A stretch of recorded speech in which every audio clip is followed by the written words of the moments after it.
everybody. I want to welcome Nic to this video. Nic, good to have you here.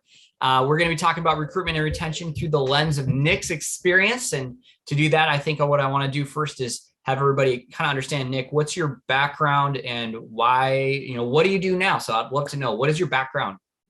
Yeah. Well, thank you, Justin, again. My background is a mix of contract manufacturing, operations, and supply chain.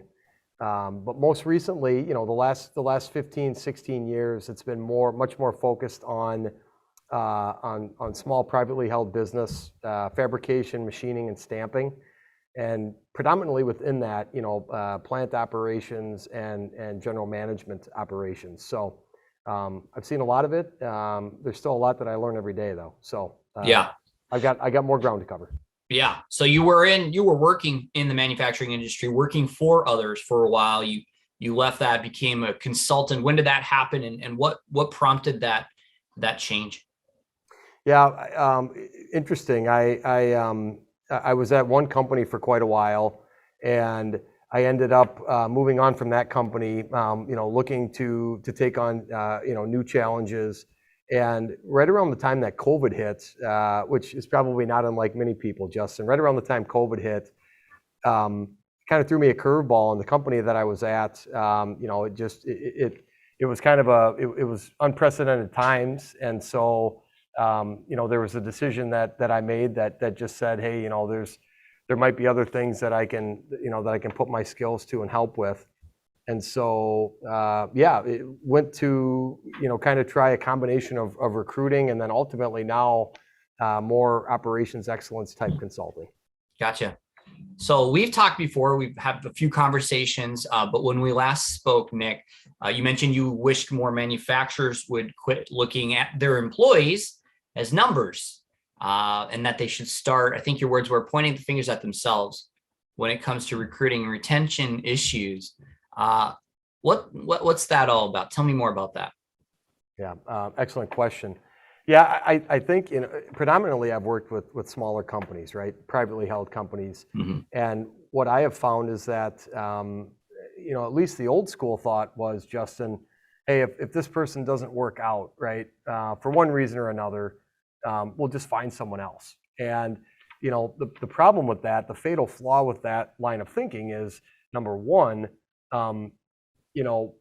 did we do a good enough job providing them with clarity and training and onboarding them, so that they knew what to expect and they really had an understanding of, here is every day what we're driving to.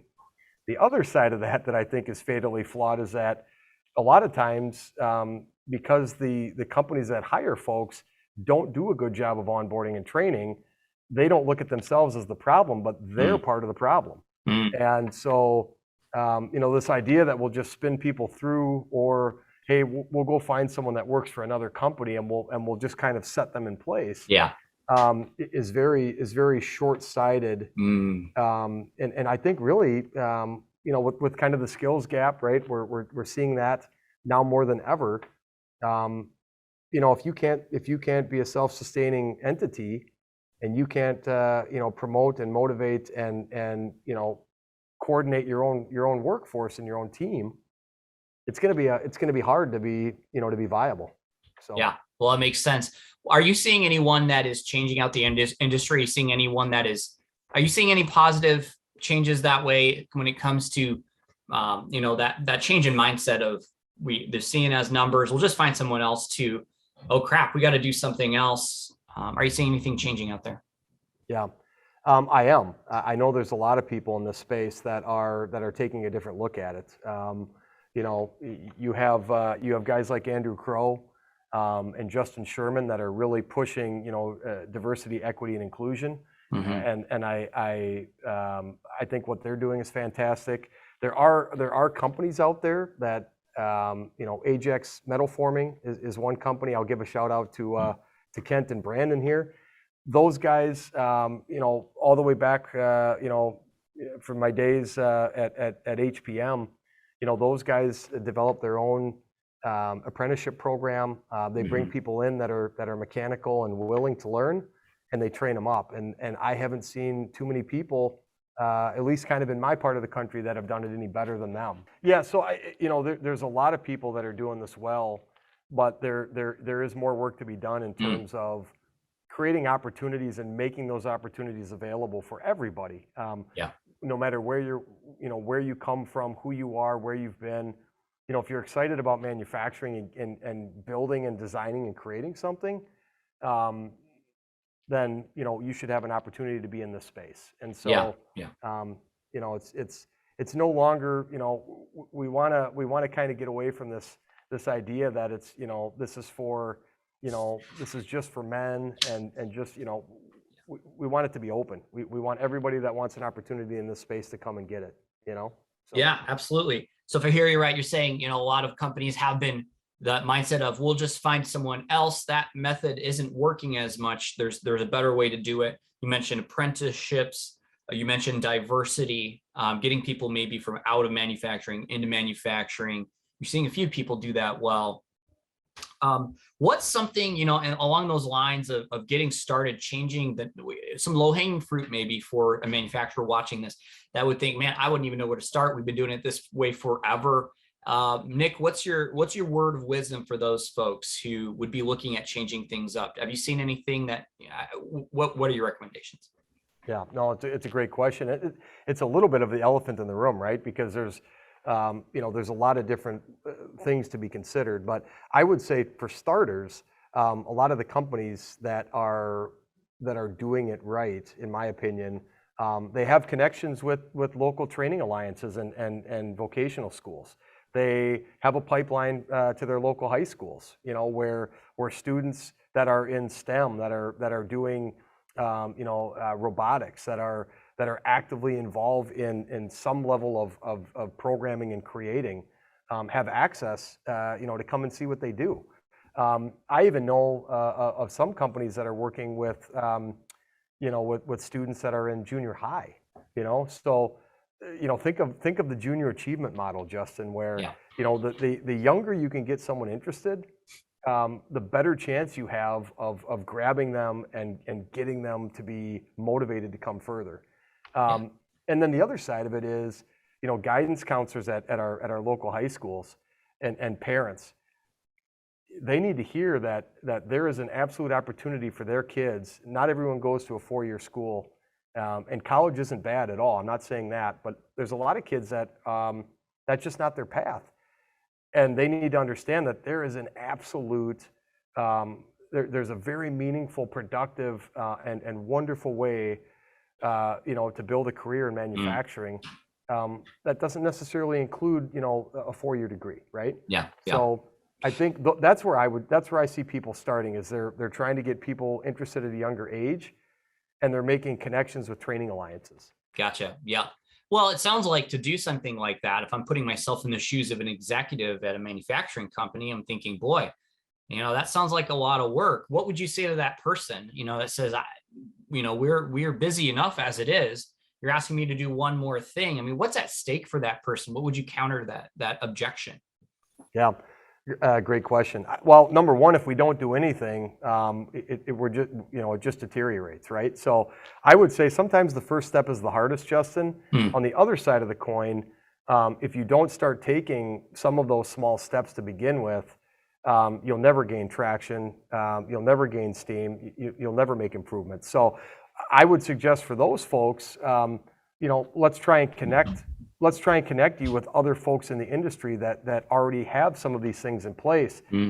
Let's create a shared knowledge base, where, hey, let's face it, every manufacturing entity obviously needs to be profitable and be sustainable, but we're all in this together. We're going to get more opportunities now than we ever have in the last 40 years.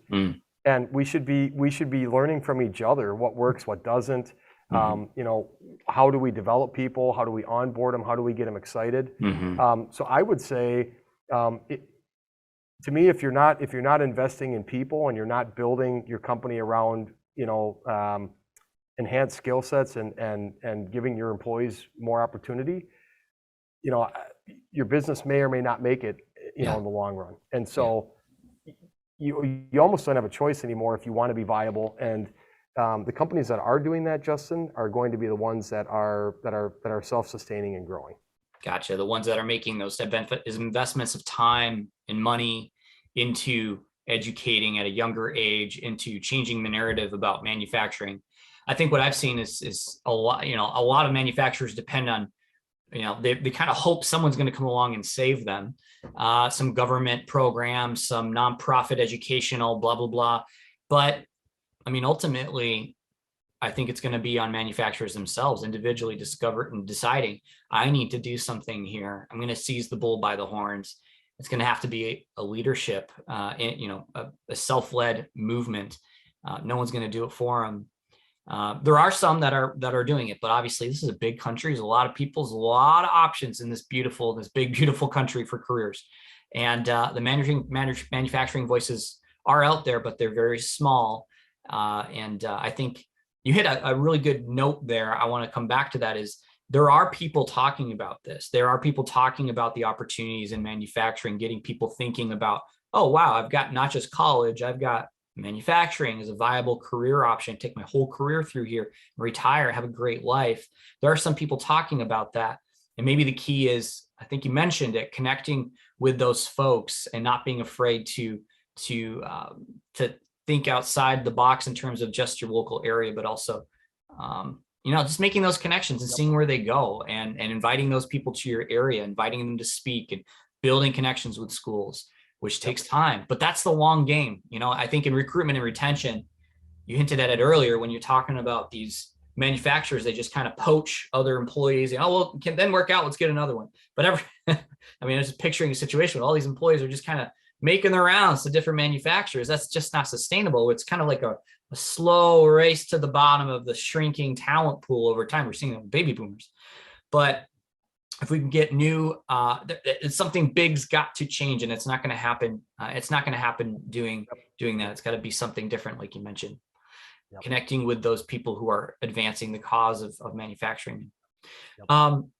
So you have a different take, going back to the idea of recruitment and retention. I was talking with one of our shared connections. You said you've got a very, very good process. You're all about process, being an operations guy. And you mentioned accountability in our last talk and job descriptions. You said, you mentioned you emphasizing accountability of the role and keeping these job descriptions up to date.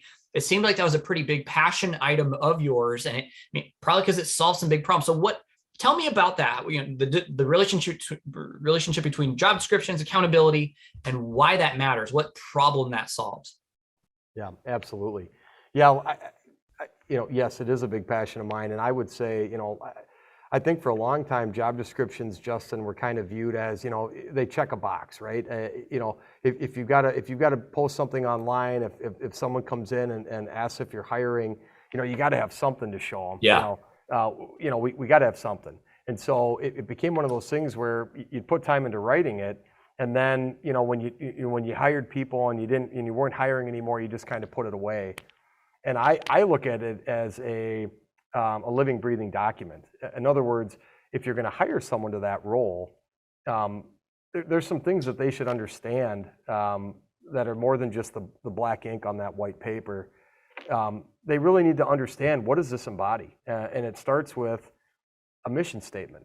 What is the mission statement of this role? Why is this role? Why as a company did we create this role? And even if I don't care if you're a janitor, I don't care if you're an operator, I don't care if you're, just a tool crib operator, all the way up to setup, all the way up to management, it doesn't matter. Every role is created with a specific purpose. And so, number one, what is that mission? What is that purpose? Second thing is, what are those metrics that you're accountable to? What are those things that you impact every day that ultimately make our company sustainable and profitable, right? If I don't know how my actions affect, the outcomes of our business and the vitality of our business, boy, I probably am not as motivated to come in and do the best I can do, right? Sure. And then the last thing is core values. As a business, there's a lot of companies that have their core values posted up, out in the manufacturing production facility. They maybe have them on a magnet on the refrigerator in the break room. But do you ever, how do people live it out? I mean, how does this company live by those core values? How do people, provide examples to those core values? Mm. If it's just something that you have, again, to check a box, but it doesn't really matter to you, it's not part of your ethos, how do you expect, your teammates to really dig in and get involved and really care to do the best they can every day?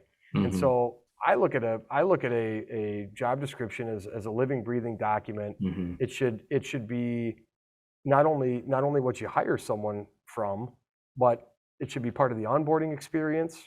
It should tie back to the onboarding experience. It should tie back to regular reviews and feedback. It should tie to meaningful, development planning as well. Mm. If I come in as an operator, but I really want to be a setup, Mm. well, okay, what's the path that I'm going to follow to get from here to here? And what's my part in it? And how is the company going to help me get there? Mm. If those job descriptions aren't up to date, Mhm. how do you lay a path and create a plan and actually hold yourselves accountable to it? So Mhm. all of that leads to accountability, and that accountability is not only on the employer, Mhm. but initially it is because the employer has to set the tone. This is Mhm. what we expect. Here's where we'd like to see you get, and then once we get there, we're going to continue working with you to go as far as you want to go. Hmm. So that's my take on it, and I think a lot of people, it's one of those things where maybe they look at them every couple of 2-3 years. Yeah. It really should be at least an annual process where any role that we've got tied to our accountability chart, it should be pretty clear what this role does, why they do it, what they're focused on, and how the core values tie into that role. Yeah. And I don't think that's an earth-shattering statement I'm making, but I think it's something that companies need to just need to be aware of. Yeah. Well, you mentioned core values and mission statements, putting those right on the job description. Everybody's come across, mission statements and core values, like you said, sitting up on a wall in a dusty drawer somewhere. You pull it out and you go, and there's dust everywhere. Like is that a real, like, what was the point of that if it doesn't actually impact anything? So I'm curious, what are those supposed to, what's a mission statement? What are those core values? What is doing all of that hard work of identifying those things? What is the point of even doing that if people are just checking the box? Let's say someone's paint me a picture of what a healthy, good work environment looks like, where that mission statement is created and it's lived out, and those core values are identified and lived out, versus one where they're not. What's that difference? Why even go through all that and care about that? Yeah. I think the biggest thing to me, I mean, there's probably a lot of reasons that should be the case. I think camaraderie, and camaraderie comes in a lot of forms. Number one, I'm coming in, I've accepted a role to come and work for your company, to be a part of your company, to help build your company and sustain a brand. Whoever I'm reporting to at the company, the best way for me to generate a relationship with them is to have a healthy sense of how am I impacting this team. And so you create camaraderie there, right away with your mentor or your leader. The other side of it is, if everyone comes in at this company, no matter what your role is, and your mentality is, man, I love the mission. I love my mission here. I love how I impact the company's success. The whole team gets stronger. There's more of a team unity. There's more of a, we're all in this together. I see a lot of companies in this space that are still somewhat siloed, where if any one individual is successful, but there's other areas of the company that need help, the company ultimately won't be the best it can be unless everybody creates success, everybody creates collaboration, everybody is part of that success. And I think everybody understanding clearly their role leads to a much stronger team. I don't think there's any other way to look at it, and that has a lot to do with everyone needs help from time to time. Groups get overloaded or they're over capacity. We need to be able to shift people. Well, let's help them understand why we're shifting them. What is that going to do for the company? How does that continue to improve our vitality and our sustainability?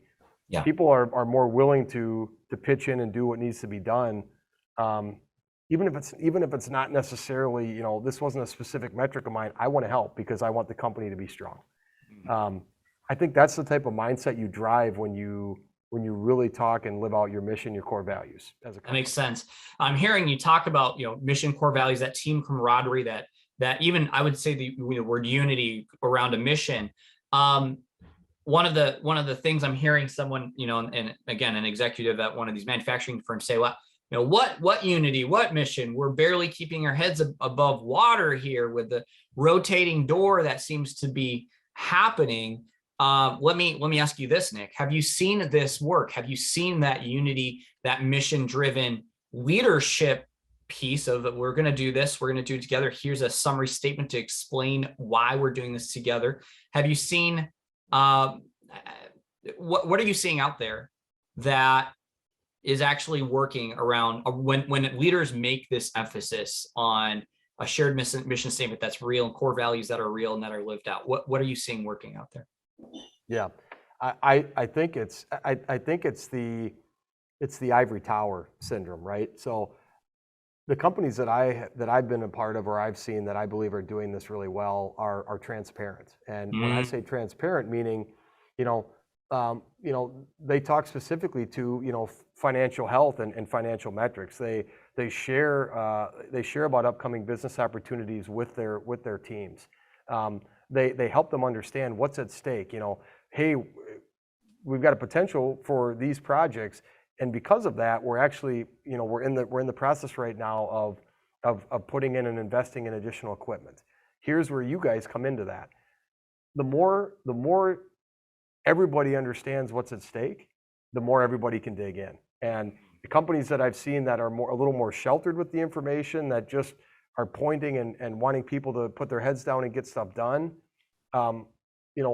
what's the why?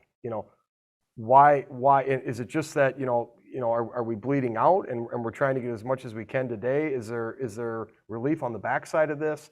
Are we going to be expanding? Is there what's in it for us? And I think, unfortunately, that view of it has probably been cemented over multiple decades, right? This didn't just happen overnight. Yeah.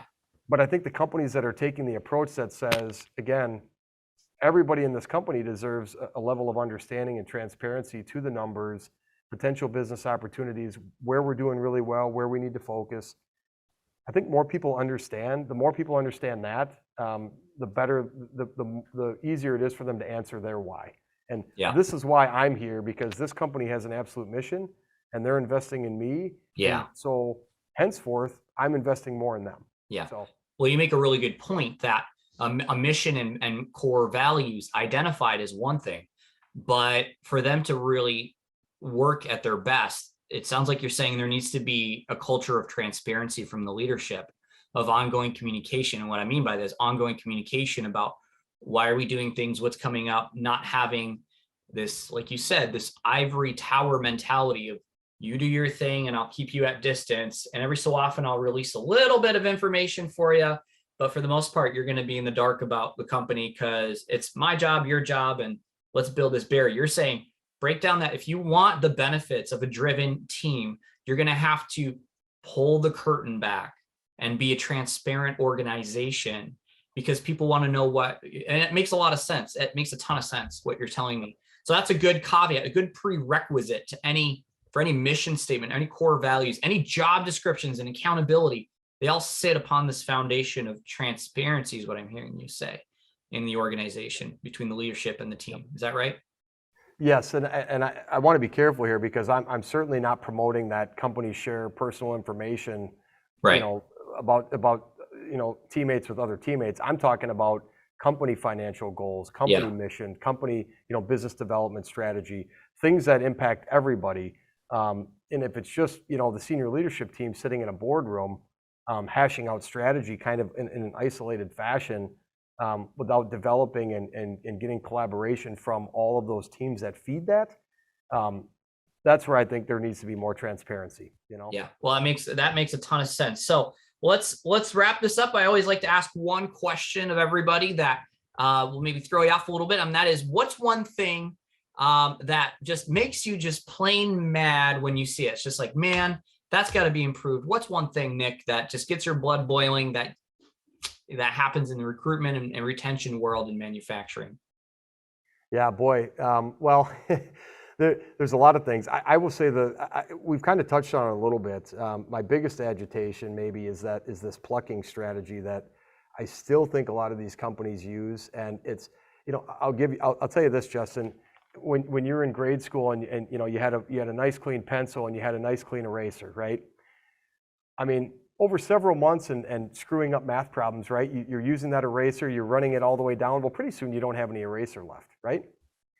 I feel like that's what this plucking strategy is. It's diminishing returns. It's very short-sighted.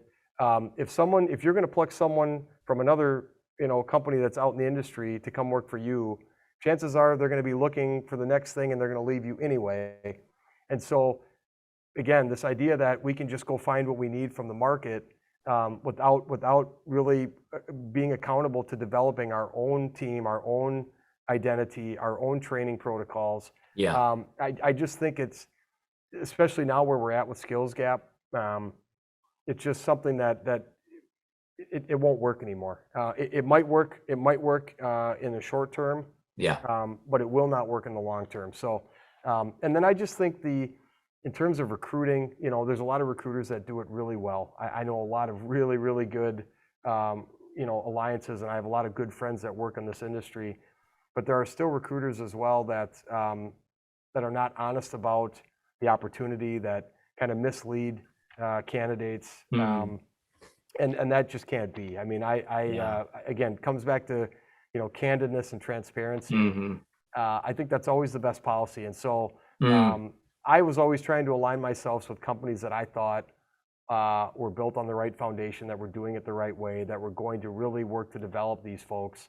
And unfortunately, not everyone looks at it that way. So, but I've seen a lot of people do it really well as well. So, yeah. Cool.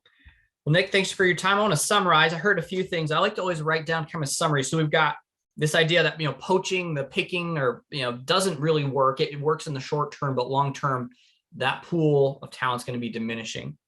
So develop your own internal training, internal attraction program for manufacturing. There's a lot of tools out there for that. Seize opportunities. Yep. The second thing is, investing that time in the training. I think I wrote down the first is poaching doesn't work. Second, invest that time and money in the training. And then, job descriptions are important for accountability, but that only works if there's a transparent foundation in the company in terms of sharing those financials and where the company is going, and maybe breaking down some silos and some walls of communication that were there before. And then, transparency is key. I wrote that one down for any good, healthy organization. That's where we're going. I mean, I've heard it myself. Gen Z and everyone, all the newer generations, boy, do they value transparency, and that's not going to go away anytime soon. That's what they want. They can get it. Guess what? They can get it without you. They can find out all the dirty details, because guess what? We have the internet. We have anonymous reporting of data using job platforms like Indeed and Glassdoor and Google My Business. They can find out, what it's like to work there. And so you might as well be transparent before your workforce has to go out and share the dirty details, share your dirty laundry for you later on.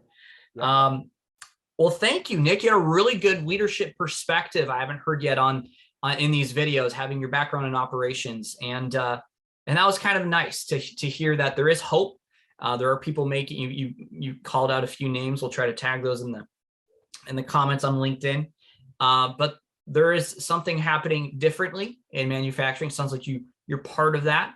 And so thank you for your role in that and changing the atmosphere of manufacturing in the Midwest in the United States. And thanks for being on this call. Is there anything else we didn't chat? Anything else we didn't chat about that you want to, any one last word that you think is important to mention before we go? Well, I want to say thank you again, Justin. It's been great having discussions with you and having this opportunity. I would maybe say my parting statement is, your investment in people should be equal to, if not more than, your investment in technology, right? Mm-hmm. A lot of people rush in this manufacturing world to, automation and enhanced machinery and better facilities. I'm totally on board with that, and we should be doing that. We can't forget about the investment in people, and so there needs to be a balance there, and there needs to be importance put on both. So I might leave with that, but in general, I love this space. Metals manufacturing and manufacturing in general is necessary for a strong economy, and our core foundation is a strong, vital, emerging country. And so we need to keep working at that. All right. Well, ladies and gentlemen, Nic Gianino with his stance on manufacturing leadership and recruitment retention. Thank you, Nic, for being here. Yep. Thank you so much, Justin. Have a good one.